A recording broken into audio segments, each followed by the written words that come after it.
Nouvelle étape de franchie après l'installation de la station à Chambéry l'année dernière, l'installation à Brie-de-les-Bains cet été d'une station pour les vélos.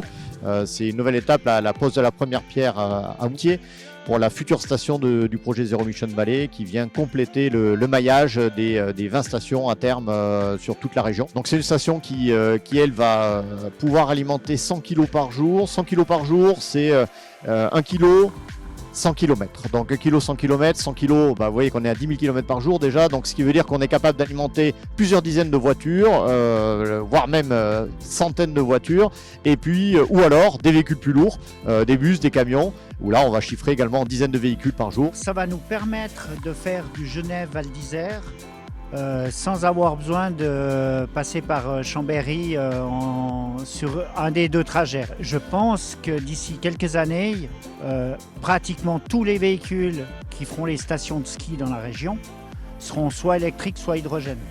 La voiture hydrogène, c'est tout simple en fait. On fait le plein d'hydrogène dans les stations dédiées.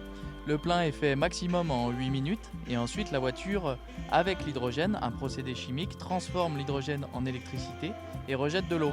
Vous avez une autonomie sur la Toyota Mirai de 650 km avec un plein de 8 minutes sur une voiture qui fait 180 chevaux.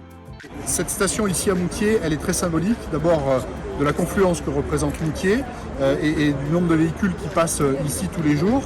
Et puis on est dans un chemin globalement qui est important sur le plan environnemental, sur le plan écologique, sur le plan de l'empreinte carbone. Ce sont des sujets, tout ça qui sont vraiment au cœur de notre dynamique autour de cette question de l'hydrogène.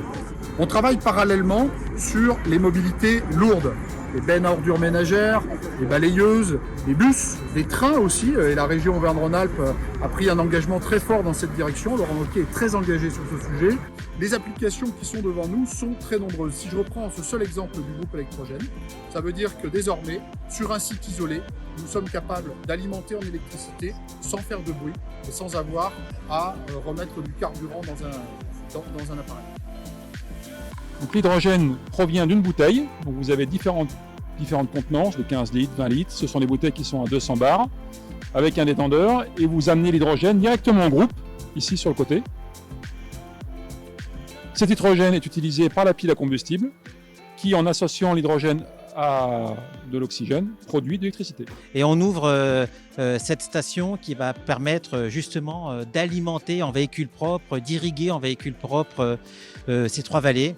Ça, c'est possible grâce au financement européen, français de la région qu'on a eu pour Impulsion et puis du soutien des actionnaires Michelin, Engie, la Banque des Territoires, la région et le Crédit Agricole. Exactement, on est très heureux d'être actionnaire de la société Impulsion qui va déployer l'hydrogène dans toute la région Auvergne-Rhône-Alpes, comme vous l'avez compris, avec ses stations, ses véhicules.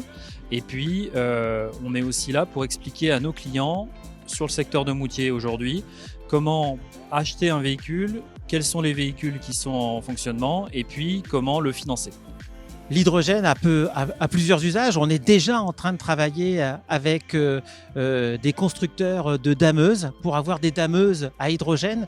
Les dameuses, c'est un enjeu important en termes de qualité de l'air dans les stations de ski. On travaille évidemment sur des groupes électrogènes à hydrogène pour l'été, pour les alpages. Donc c'est une autre manière de réinventer la montagne, créer des emplois, mais en même temps avoir un monde décarboné et une meilleure qualité de l'air. Tous les taxis qui sont des collègues me demandent si je fais des économies. Non, c'est pas pour ça qu'on a pris ces véhicules. C'est en pensant à nos petits-enfants et puis au futur.